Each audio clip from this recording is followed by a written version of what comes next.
All right. Hello, everyone, and welcome back to the Empowered Modern Witches Show. I'm here today with Vicky, who is a non-binary queer priestess and worker of Aphrodite, no bullshit astrologer, disabled and lazy witch, and all-around Gemini Sagittarius icon. I love that intro. Thank you so much for being here.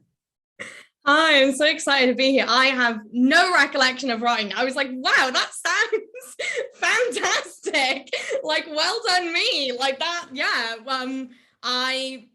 If you probably asked me, that is way better than I could have put it. So well done, past Vicky. I love it. Oh my God. Yeah, I definitely do that often. People describe me or I come across things I wrote and I'm like, oh gosh, that's pretty good. I like that. Oh my gosh. All right. Well, I would love to hear just a little bit more from you about all the cool things that you do. Awesome. So, I think especially for like spiritual kind of practitioners and business owners, people are like, what do you do? We're like, but I think the main way that I'm sort of summing up my work lately is that I am helping to facilitate people back to their inner witches. And by doing that, kind of returning back to their most magical selves, their most authentic selves. And the way that I sort of approach this work is through pleasure-centered witchcraft, and what I like to call kind of weird witchcraft, which is very much more instead of a set of practices, almost a set of skills of kind of queering whatever you come into contact with. So I think that's kind of a little bit more of like a fleshed out kind of thing of what I do. Yeah, I love it. I love your focus on pleasure, but also like really allowing things to be simple and accessible too. Yeah, I mean, like for such a long time, I really wanted my witchcraft to be super elaborate and ornate and aesthetic. And for probably longer than I've been kind of aligning more to pleasure, I was kind of in that mindset, and it just sapped all of the joy out of witchcraft for me. And by really simplifying my witchcraft practice, making it as mundane as possible, is how it's been super sustainable for me, because that's like the word that I keep returning to when I'm doing mentoring or taking classes, is like, this shit has to be sustainable, because we don't live in a spiritual world, or at least like if you're in the West, especially if you're from kind of privilege, we don't really kind of have a lot of that connection. So keeping it as simplistic as possible keeps it as sustainable as possible from my kind of perspective. I completely agree. 100%. Well, before we get further into our conversation, I like to ask everybody the same question, and I'd love to hear your answer. So the question is, how do you think witchcraft can be a form of self-care and to help you live your most magical life? So I am a big believer that everyone is a witch in some shape or form, even if they are gonna agree with that, even if they're going to be open to it or not. So for me, kind of witchcraft is a modality of self-care, just as like therapy is a modality of self-care, because it reconnects you to parts of us that have been oppressed, that have been shut off. And I think part of the human experience is understanding the full breadth of experience of being humans. And if we all have a magical part of us, but we are totally shut off to that, then we're not fully feeling the breadth of being human, So for me, witchcraft and how it relates to self-care is like that intimate self-knowing, because I have learned more about myself through my witchcraft practice than a lot of other sort of introspective activities like traditional therapy and even like traditional journaling. Like my actual spiritual practice has been a lot more reflective. So for me, you know, when I initially sort of approached this, I was doing a lot of stuff like self-care candles and like self-love, which actually does have a place, you know, in the practice. But for me, kind of almost zooming out a little bit, it is really about self-intimacy, you know, and that deep-seated self-knowing of being like, I understand how I operate on a magical level. And there is like obviously a constant journey with that, because every time I feel like I can say that definitively, it's like, whoa, curveball, like, no, you don't, you know? But yeah, so I think that is my very drawn out Gemini, Sagittarian, philosophical answer. I love it. I love it. Well, and I think that like, I totally agree that I always say that like one of our biggest tools or our greatest tools as witches is awareness.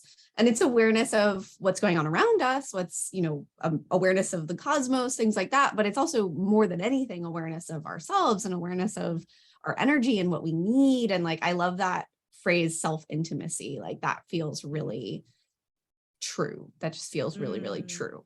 And for you, I know you do a lot of goddess work and work with Aphrodite. How does that fit into that idea of intimacy? So I think for me, especially with my Aphrodite work, before I had really cemented myself within sort of Aphrodite sphere, I was very shut off to the softness of myself. And that is obviously like a 100% survival tactic. I've spoken to so many people, especially witches, who are like, oh my God, especially those of us who were raised and conditioned as women and femmes, there is sometimes an additional sort of protection of armor. And it can be, I feel, harder to break that down than to start off as soft and build it up. Like it is a much longer process. And connecting to Aphrodite has really allowed me to see that actually strength and softness, they're not like polar opposites. They are very much one and the same, because that's what she's all about. She's about that duality. She's about knowing when it is the time to kick off, when something is, you know, unjust, when something is not fair, when boundaries have been crossed. And I think, yeah, it's very much that connecting to Aphrodite has allowed me, again, and this is reflected within my witchcraft practice, to get to know all those various different sides of me, and not just the sides that have been either told that I shouldn't be showing by kind of the society, or potentially the ones that I've been encouraged and I've gone, oh my God, no, I cannot be that person. I am completely oppressing that. So, because that's really what Aphrodite is about. It's about, again, that authenticity, acknowledging your own authority. So, and again, I think that is usually the takeaway message that people have after they sort of work with Aphrodite for a while, is that self-knowing, like, oh, I can actually see myself for the whole picture, and not even be like, I love this, and not even be like, I hate it. It's just like, I can just see it and just witness it, and like, it's okay. I'm okay in my sort of totality, which I think is an unexpected side effect that a lot of people have from working with her. So good. So many good clips in here. Oh my God.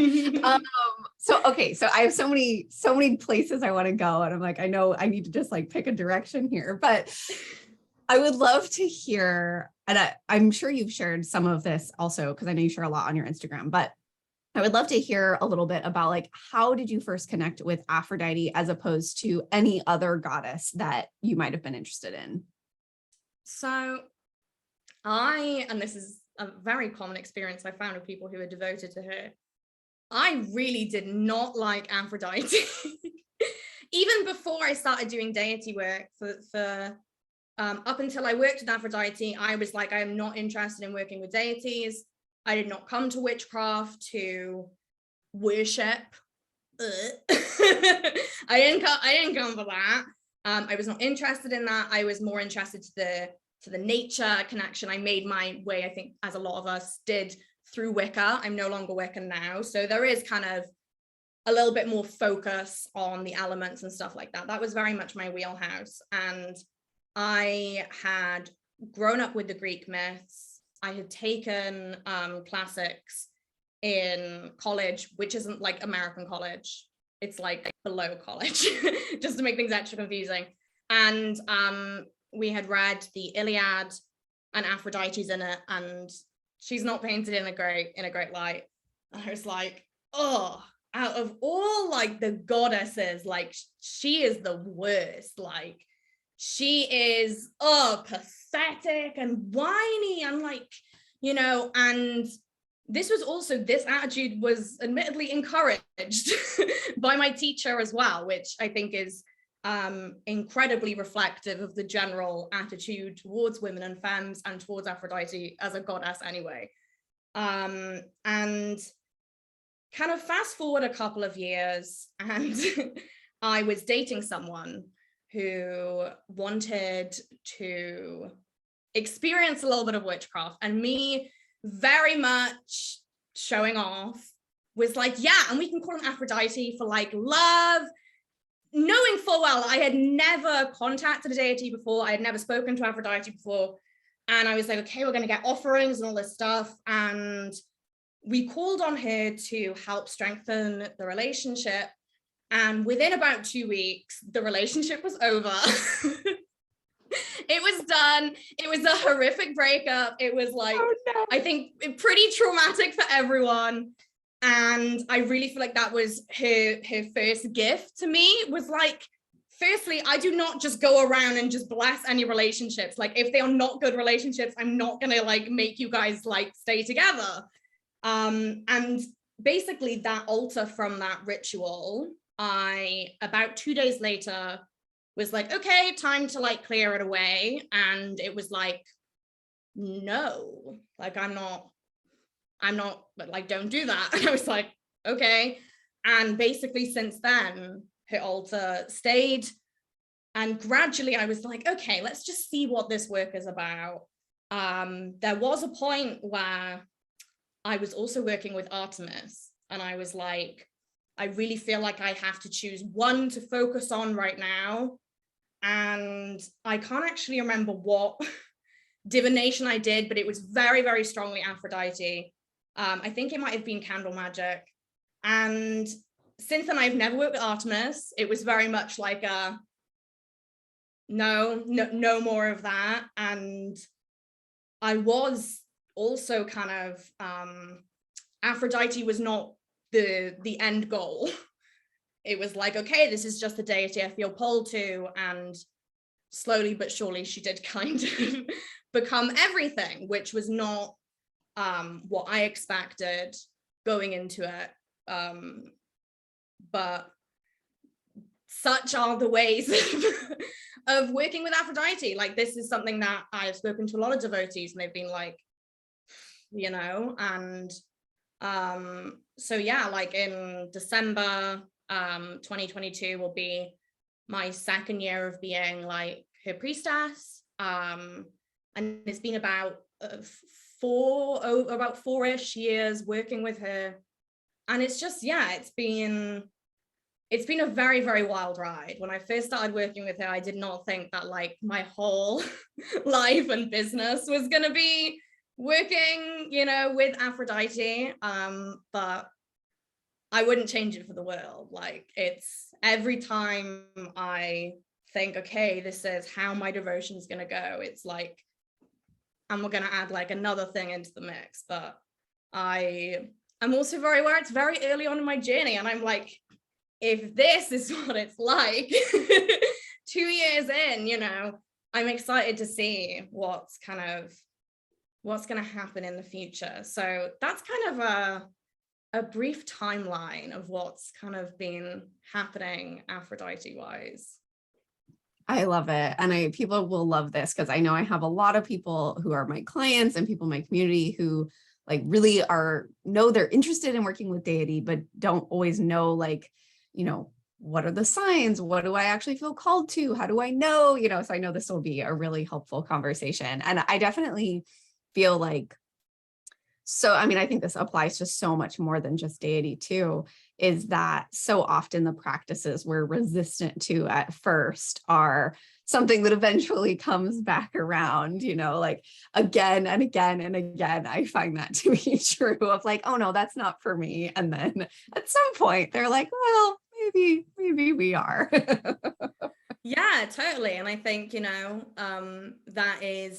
it's finding that very fine balance. And this is like always what I find the dances with pleasure-led witchcraft is, it's like, ooh, am I genuinely not wanting to do this thing? Or is there like something else going on that's like, don't go there. Like that's way too out of your comfort zone. And I mean, a lot of it is just going through, ooh, I don't know what that was, kind of floating. Little visitor.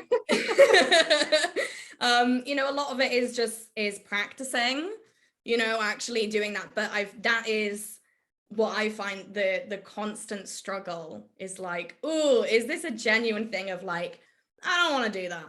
Or is it a thing of, ooh, that feels scary, that feels new?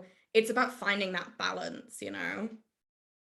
Yeah, absolutely. And so much of it is that coming back to that piece of awareness of like, ooh, I have some fuzz too.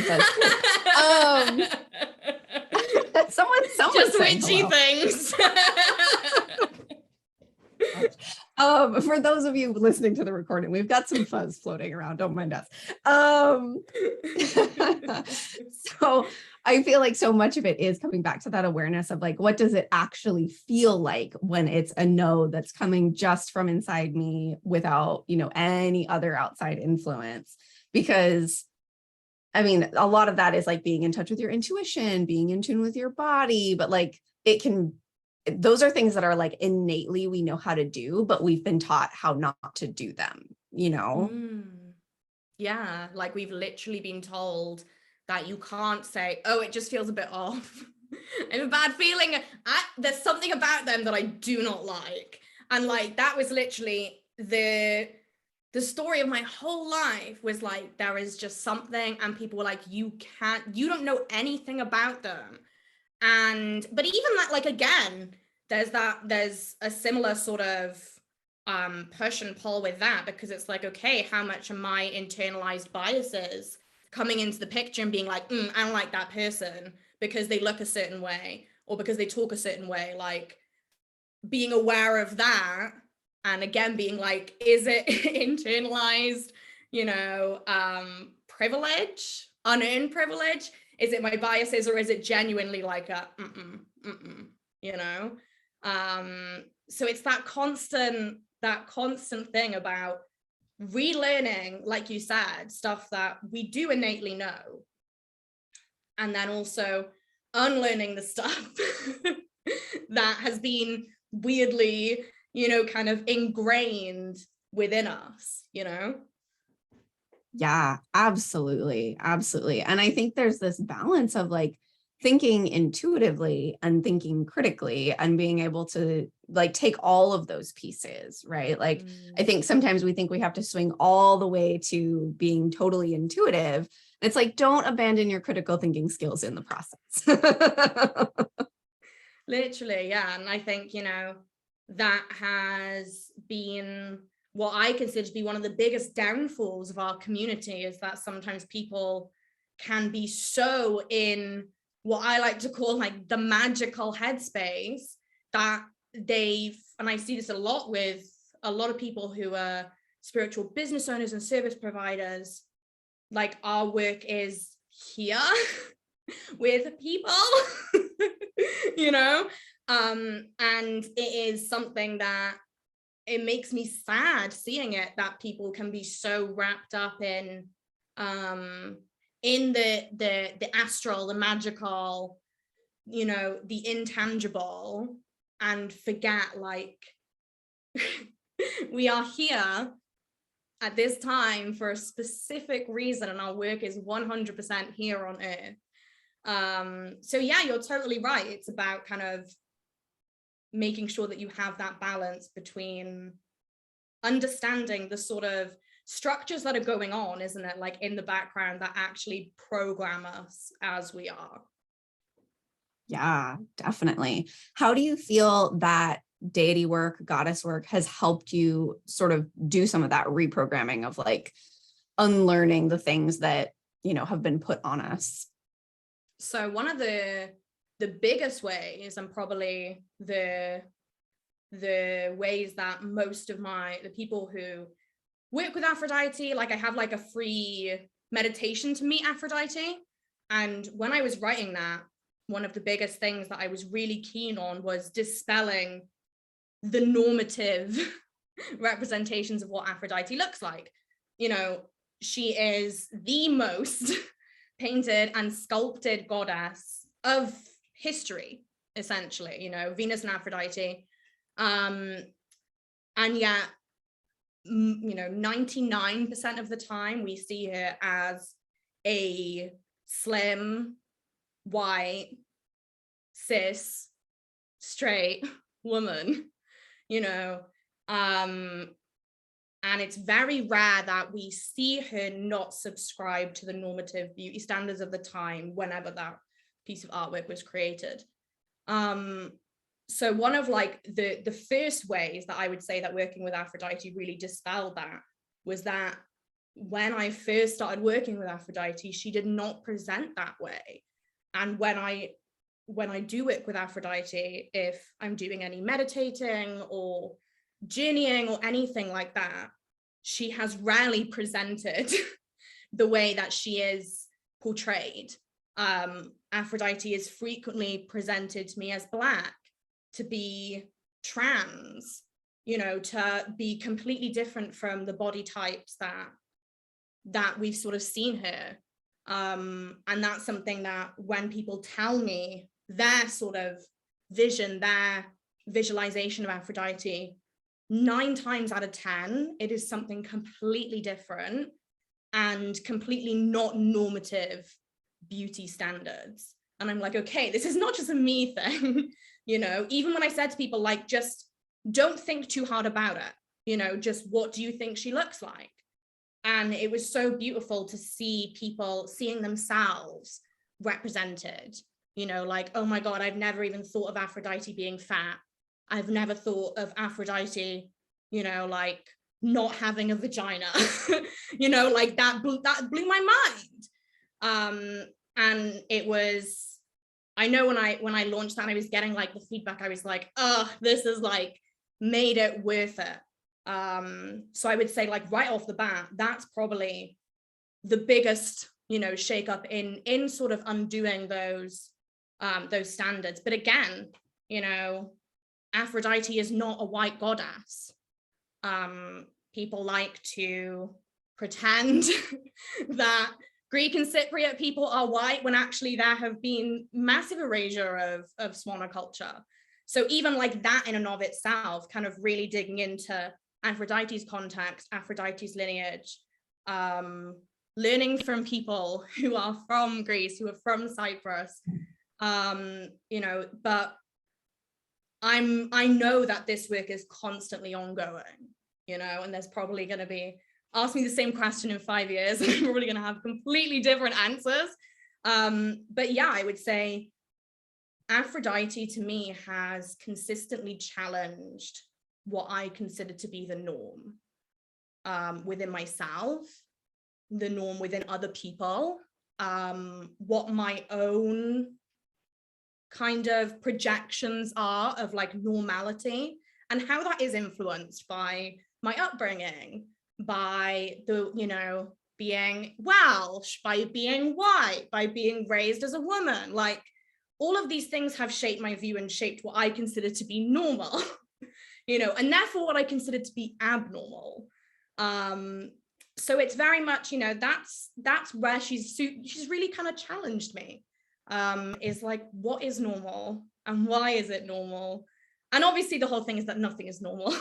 None of us are normal. We're all weird. We're all weird to someone, you know, we think we're normal. Like, but yeah, she is not a goddess to work with if you are not ready to really see your unearned privilege and to challenge those sort of internalized biases. I always say to people, like, I used to say that anyone can work with Aphrodite. I actually don't think that's the case, because she is an intense goddess to work with. Like, if you're not prepared to do some like deep, intense work, she's probably not the goddess for you to work with right now. You know, she is the goddess of trans people. So if you are transphobic, sorry, you can't really work with Aphrodite. Same thing as if you are anti-sex worker, she is the goddess of sex workers. If you are anti-sex worker, you cannot work with Aphrodite. So I no longer believe that everyone can, because I'm like, if you are anti-sex worker, if you are transphobic, if you are queerphobic, if you are xenophobic, because she is also, you know, she has an epithet xenia, which is the foreigner, the outsider. She is the goddess of the marginalized. So if you're kind of against any of those stuff, it's like, that's literally against her very essence. And I think a lot of people aren't willing to confront that when they first start working with her, because of the normative representations of her that we're all so used to. Right. Well, and I love that. And I think that it's so true that when we start working with deity, any deity, they challenge us. Like, they're so much more than these like little lines that we assign to them, you know, goddess of love, goddess of the hunt, right? But really, like, even when we just unpack this idea of like a goddess of love and sex and beauty, even when we just unpack that, like, there's so much there. We have so many biases tied up in those words that. But I mean, because I work with Venus mostly as like a planetary guide, so in a very different way, but, you know, obviously same energy. And ultimately, I also find it to be such a gentle and loving energy at the same time. You know, it's like it really challenges us. I think Venus and Aphrodite challenge us so much to see ourselves as beautiful, to see ourselves as worthy. Like, those are really deep wounds for many, maybe even most of us. And yet it's also such a beautifully loving energy that is really encouraging us to be everything we can be, you know, like, it sounds so corny, but I think it really is such deep work. Yeah, because she will hold you accountable, like, fiercely, but it's never done out of a thing of cruelty. And that's something that that's one of the biggest misconceptions that I really have to I find myself dispelling a lot. And that's nobody's fault, because the way that she is written in mainstream mythology, she is frequently written as very cruel, like a very cruel, discriminating, cannot please her goddess. But where a lot of those myths kind of fail to kind of get at is none of that is done for her own entertainment. That is literally done because she knows the potential of the person who she is helping, like very famous myth of hers with Psyche and Eros. And she put Psyche through these horrendous trials, like these impossible trials. And people are like, oh my God, this poor girl, like, she just wants love, and you're just being mean to her because she's pretty. And I'm like, no, she is literally teaching Psyche these lessons. She is building Psyche's character, not because she's soft and needs to like toughen up, but because she's like, I know that you are more than being a pretty face. Because unfortunately, that is what mainstream mythology, mainstream society has done to Aphrodite. They have made her just a pretty face. And therefore, while she is, yes, associated with beauty and all that stuff, the biggest lesson I find that she's got to show us around beauty is like, beauty is not really about the aesthetics, and you can't just have an aesthetic. It has to have like the juice behind it, you know? And I think that is very much a lot of people I find work with Aphrodite because they're like, oh, love and beauty, and oh, that's gonna be so like easy to work with, and like, oh, she's gonna make me pretty and like all this stuff. And I'm like, yeah, she can help with that, but like before you get there, she is gonna like break you down and get you questioning like everything you've ever known about yourself.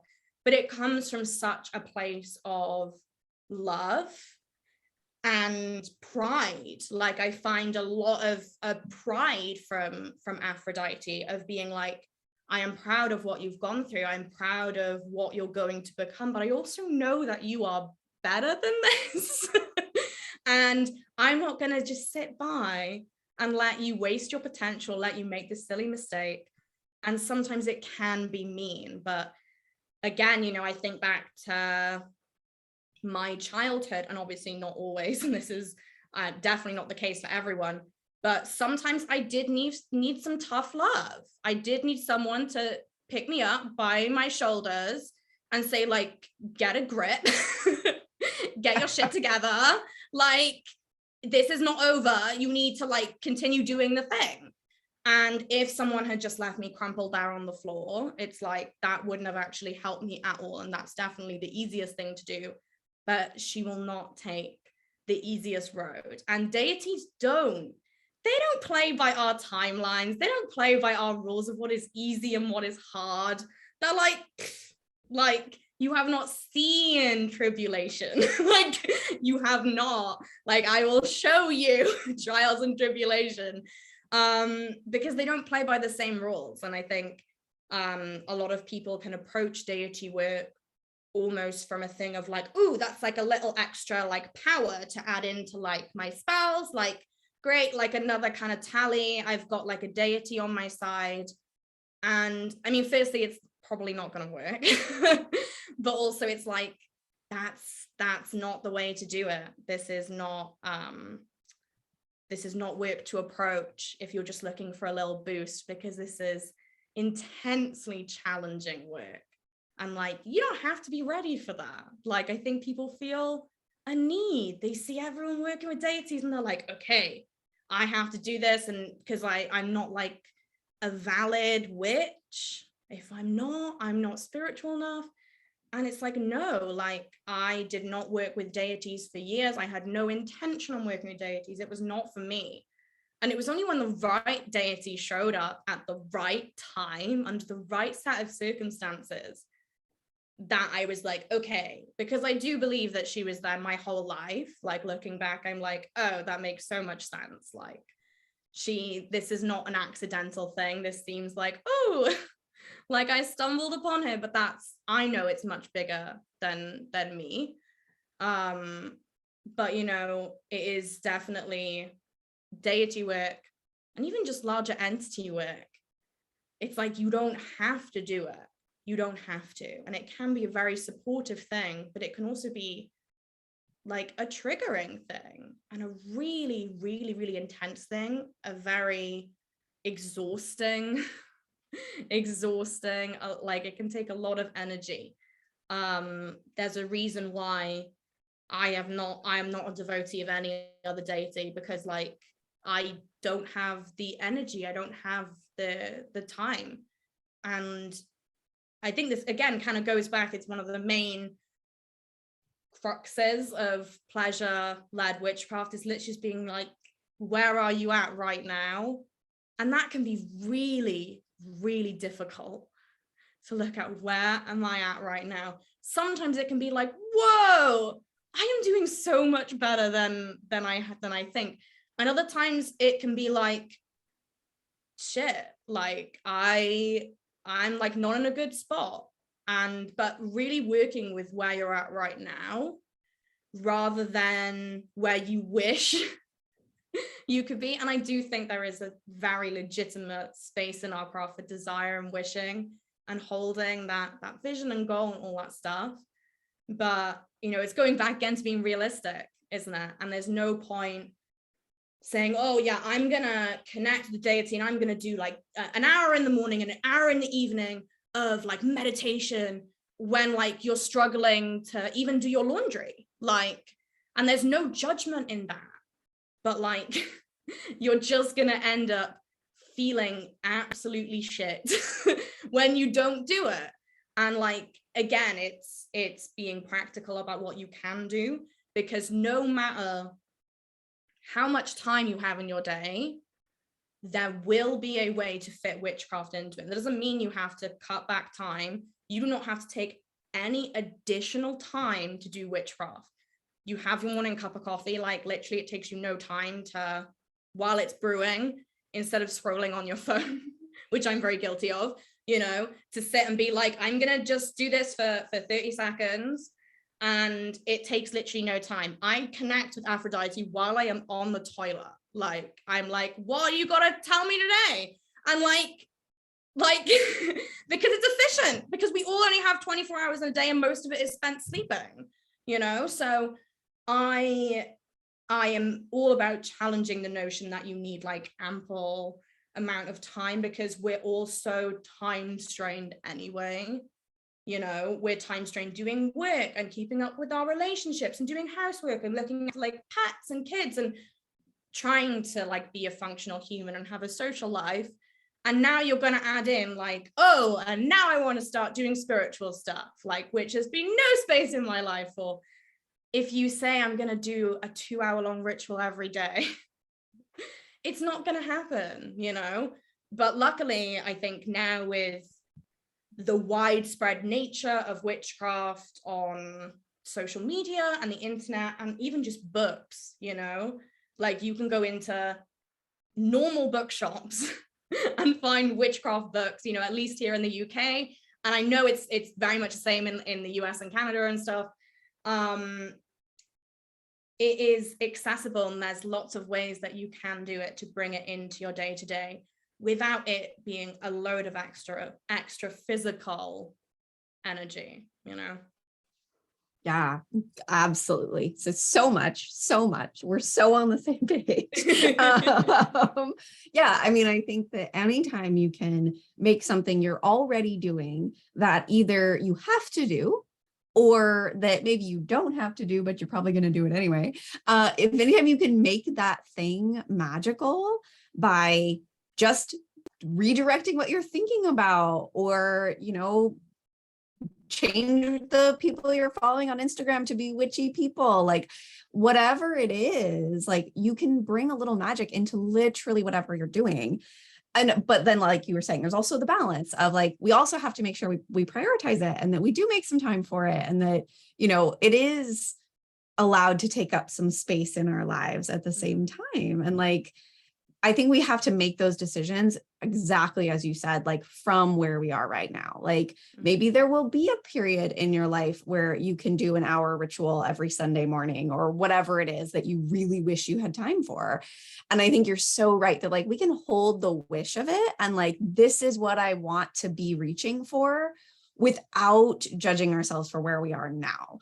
And it might be that it's at different seasons, like literal seasons, or different times of the month, or it might be that, you know, we have longer seasons that 5 years from now, that's the space you're going to be in. Or maybe 5 years from now, you're going to be totally swamped and overwhelmed, and you're going to need to be more gentle with yourself then. Like we have to, it's not linear at all. Like it's so cyclical and it's so personal. And there's like mundane factors that can change our ability to show up. And there's spiritual factors, like, and so much of it really goes back to that like intimacy with yourself and knowing where you are and what you actually need and what's actually going to be supportive right now. Yeah, like it took me probably about 9.5 years to realize that I was born on a full moon. I was born on the summer solstice on a full moon. And I find full moons ridiculously intense. Like I always get the worst headache. before I started veiling, I was like being sick, like every full moon.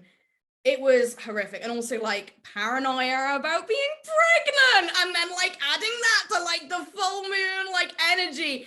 It was just, I just absolutely hated it. And I'd always beat myself up about not getting all my crystals out onto my windowsill and like not doing all this stuff. And I would just have this massive shame spiral that would then freeze me from doing anything else in my practice, because they'd be like, wow, I can't use my crystals because I didn't charge them under the full moon, like blah, blah, blah.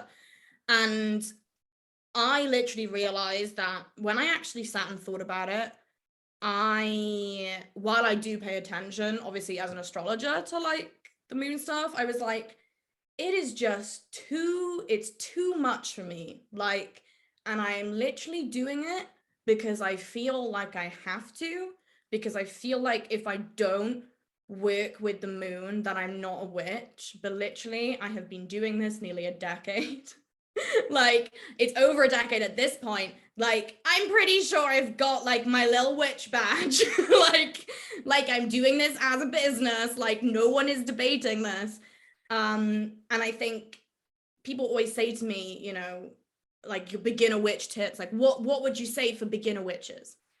And one of the questions that I wish someone had like said to me when I was first starting out is like, what do you feel obliged to do in your practice? Like, where is obligation showing up? Because once you actually ask yourself that, like, do I actually have a connection to these practices? And there is going to be obviously a thing where you adopt these things and you're like, okay, I have to do it. You're going to have to try stuff to know if you actually enjoy it or not. But it's when it moves out of that, like, I am choosing to do this, I enjoy it, I find it fulfilling, and into that, like, well, I got to do this like stuff again. And like, I don't really want to do this. But I think so many of us, myself included, social media can obviously take these snapshots, and there's obviously like the shadow side of it where it brings in massive amounts of imposter syndrome, because people are like, it's the full moon, I didn't make plans, all these people are posting these amazing pictures of the full moon, their crystals out charging, and they're like outside in a lake, and like how do people have the time for this? Like, you know, it's the full moon again, like, holy shit, like, wasn't it just one like yesterday? Like, and it makes you feel like you are less than. And I am 100%, I done this previously, I think so many of us straight up lie about our practices. And when you actually speak to people, and I see this when I'm speaking to my students, people will go, oh, like, I don't actually like do this thing, or like I don't do it as much as I used to. And I'm telling people, and I'm like, yeah, like, I get it. Like, I totally understand, because all of us, and I'm not joking, every single person that I speak to, none of us feel like we are doing it well enough. None of us feel like we are magical enough. None of us feel like we are truly a witch. All of us have those thoughts of going, when is everyone going to find out that like I am the only one who does not know what the fuck I'm talking about? like everyone has that, like myself included. But yeah, when nobody else is talking about this stuff, everyone else is like, okay, I can't say it, because then what if I'm the only one? And actually, as soon as I started speaking to people about this obligation stuff, this I'm not a valid witch if I don't do this. And these are often not thoughts that are at the forefront, like, of our brains when we're moving our crystals outside, like weeping. Like, you know, we don't usually go, this feels obligatory. We don't usually do that. I regularly recommend my students and stuff to do regular witchcraft audits and ask yourself, what am I doing out of obligation? What am I actually really enjoying, but I'm told that it's not really witchcraft, or it's not showy enough, or I need to make it bigger, when actually I just quite enjoy just literally lighting a candle and letting it burn. I don't feel the need to like carve it or anything like that, but I feel the need to dress it and do all this stuff because I'm told that's candle magic. And it can be so easy to get wrapped up in there. I have to make it more magical than it is, when actually the most magical moments of my life have been moments of incredible, ridiculous simplicity. Like, not even when I'm sitting at my altar, like literally, like, you know, in the morning when I've just woken up and like I got like morning breath and like sleep in my eyes or something, and it's like no one would look at me and think I'm having like a spiritual moment. Those are the moments that have truly like shaped me as a witch. Those are the moments where I have had the most intimacy with my inner witch, the most intimacy with Aphrodite, with my ancestors and guides. Not the times when I've been doing these elaborate full moon rituals, because like, you know, and so much of it, you know, I do not miss the feeling at all of rushing and going, oh no, getting home from work and being like, oh no, like it is the full moon, I have so much to do. Okay, what do I have to prioritize? Do I have time to cook dinner, or do I have to do my full moon stuff? And if anyone needs like permission, please, please, please feed yourself, shower, take your meds. Overdoing witchcraft, like please, like I wish someone had told past Vicky this, it is not worth putting off your laundry to do your spiritual practice, because not doing that candle spell probably won't impact you as much as like not having any clean underwear, you know, like that's probably going to make your day a lot shitter, like, you know. And again, like you said, you can make those stuff really magical, you know, and it's why I always encourage people to really go back to the building blocks, which can be really difficult because so many of us were drawn to this because of, you know, the beautiful things that we saw, the crystals, oh my God, the plants and like nature and altars. And it's, you know, it is such, the visual energy is such an important part of so many of our practices. But at the end of the day, it doesn't really matter. Like that stuff doesn't really matter. So yeah, definitely asking myself, what am I doing out of obligation, and what feels really good that perhaps I'm not giving myself permission to lean into. Yes. Yes. Oh my gosh.